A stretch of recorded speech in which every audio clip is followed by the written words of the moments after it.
This week on the Presidential Diary, a speech gone viral. President Akufo Addo's call for Africa to end its dependency on the West during the visit of French President Emmanuel Macron is a viral hit, regarded as probably the most powerful message in recent times coming from an African leader. Can no longer continue to make policy for ourselves, in our country, in our region, in our continent, on the basis of whatever support the Western world or France or the European Union can give us.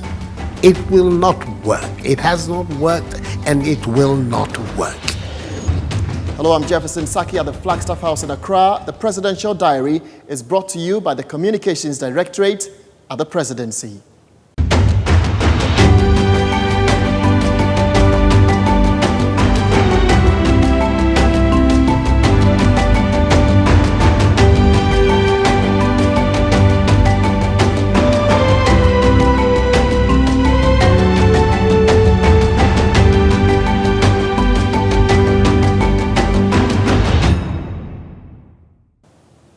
Hello once again and welcome to the Presidential Diary. A speech by President Akufo Addo calling for Africa to end its dependency on the West during the visit of French President Emmanuel Macron has gone viral. While the video has been viewed hundreds of thousands of times already and shared by many social media users across the continent. One user describing it as probably the most powerful message in recent times coming from an African leader. The French president was in the country to discuss matters ranging from unity, investment and partnership on the 30th of November 2017.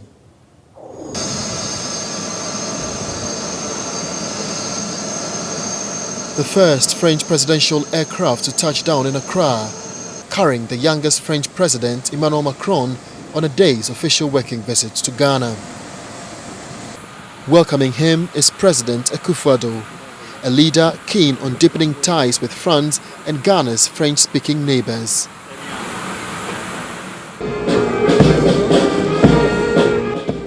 The French leader is seeking to renew his country's relations with Africa, as well as give a boost to the crusade against migration and Islamic militancy in the Sahel region. His Ghana visit considered historical because of its diplomatic and economic advantages. Trade, investment, education and sports, and boasts 6 decades of relations with Ghana.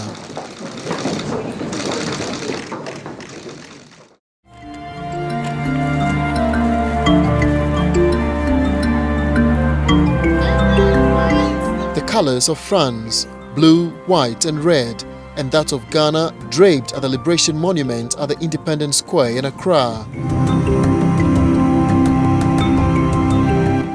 Both leaders are here to lay wreaths and light the perpetual flame in remembrance of the fight for liberation.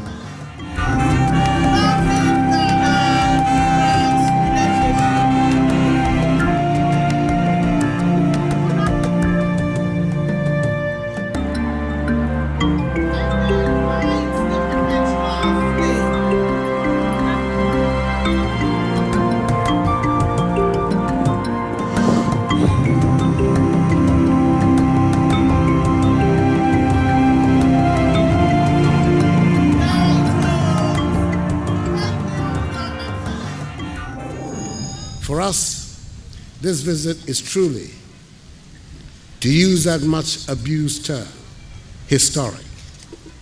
For it is indeed the first time in our country's history that a president of the French Republic has set foot on Ghanaian soil. It is entirely appropriate that a Ghanaian leader, heir to the struggle of successive generations of Ghanaian patriots who helped liberate our nation from foreign domination, should meet with a French leader, descendant of the progressive European people who affirmed to the world the timeless values of human solidarity, liberty, equality, fraternity. So we should meet here at the Independence Arch, symbol of our triumph over colonialism. Our nation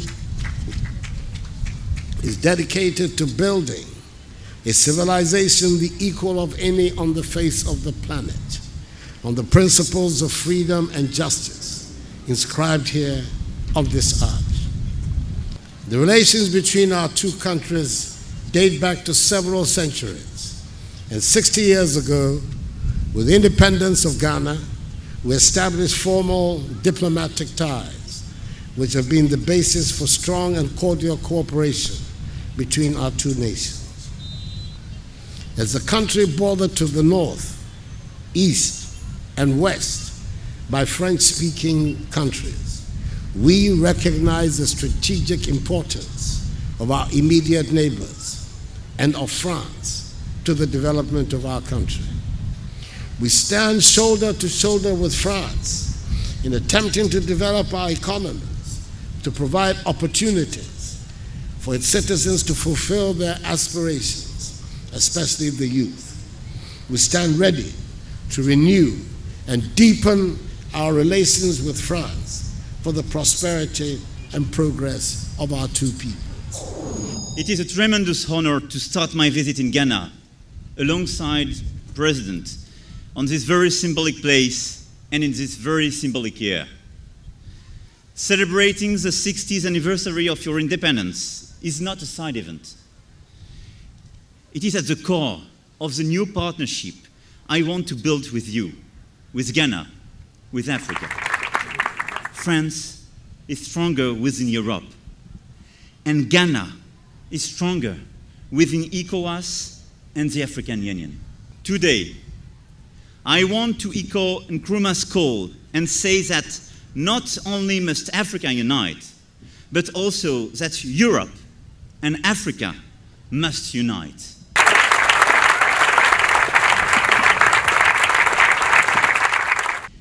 Ladies and gentlemen, I don't think that we can succeed on a standalone basis.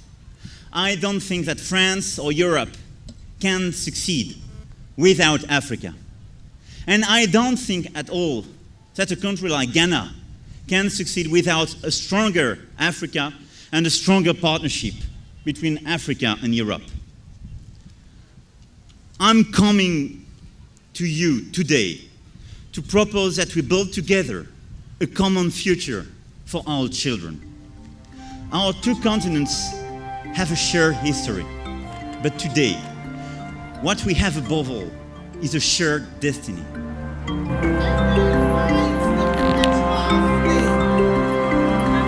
It was here at the Flagstaff House in Accra that President Akufo Addo and President Emmanuel Macron held their now popular press conference, where President Akufo Addo made it clear that Ghana, under his leadership, has decided to turn her back on the old economy, which is dependent on the production and export of raw materials, stressing that the country wants to build a value-added industrialized economy and not entirely relying on aid from the West. We can no longer continue to make policy for ourselves, in our country, in our region, in our continent, on the basis of whatever support the Western world or France or the European Union can give us. It will not work. It has not worked, and it will not work. Our responsibility is to charter a path which is about how we can develop our nations ourselves.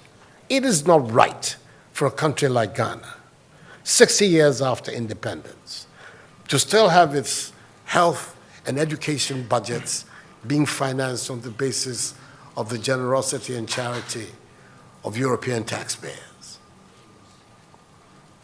By now, we should be able to finance our basic needs ourselves.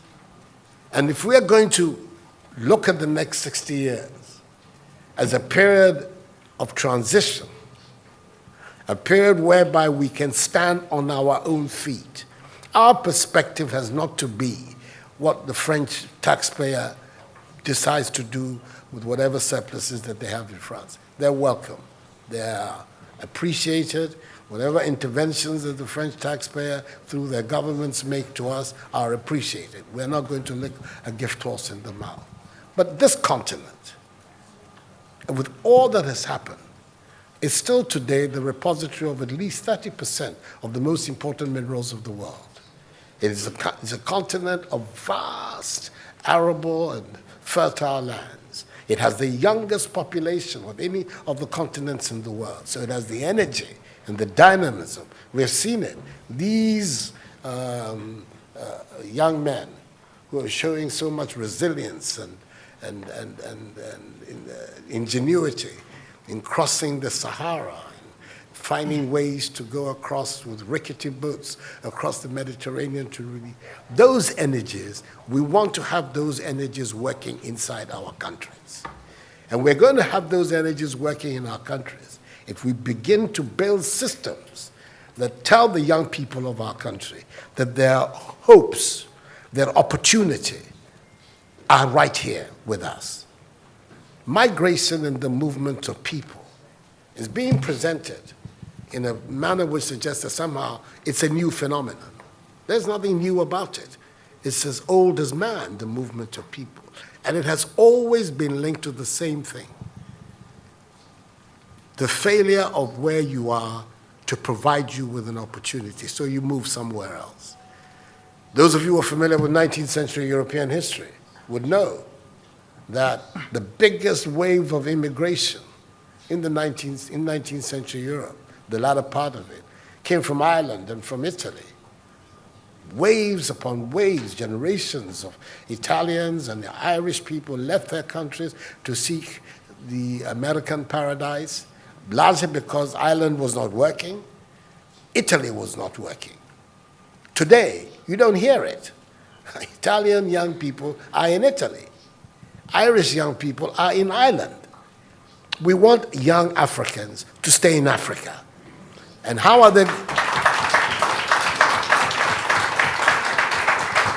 And it means that we have to get away from this mindset of dependence, this mindset about what can France do for us. France will do whatever it needs to do for its own sake.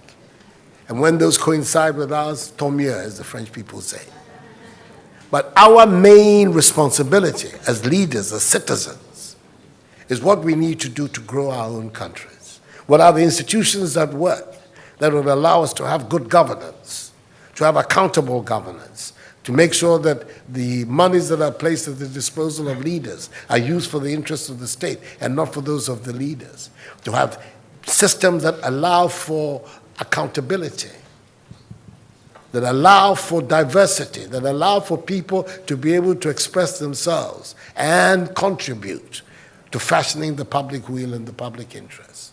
Our concern should be with what do we need to do in this 21st century to move Africa away from being cap in hand and begging for aid, for charity, for handouts.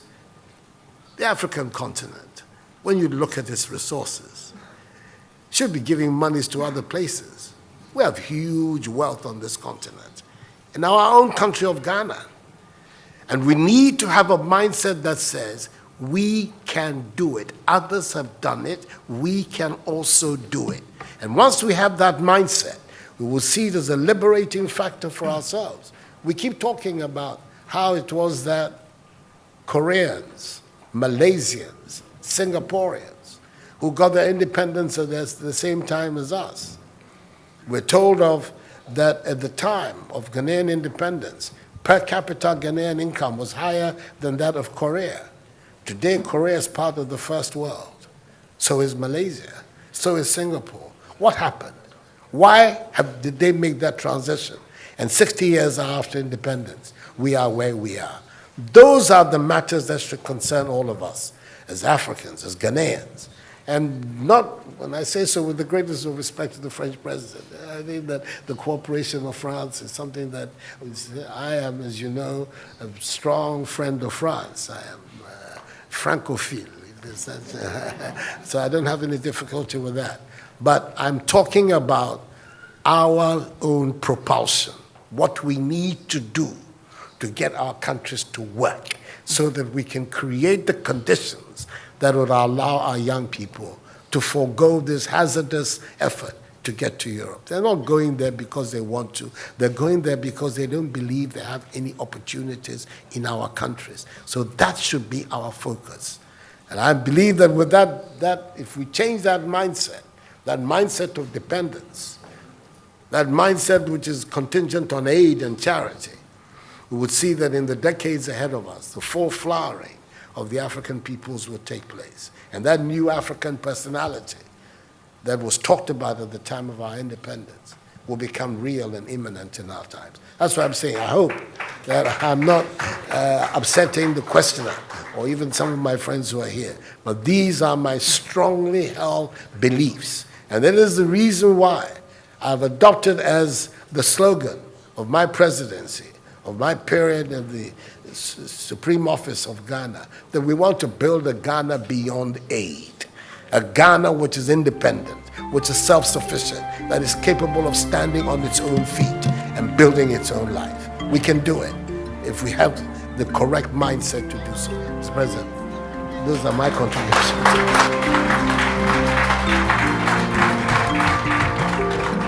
In many ways, this visit is perhaps the best indication that President Macron of France wants to do things differently. Ghana is neither a former French colony nor is it francophone. It is a dynamic, innovative democracy. His visit to Accra is because of what it symbolizes for the future, rather than for the past.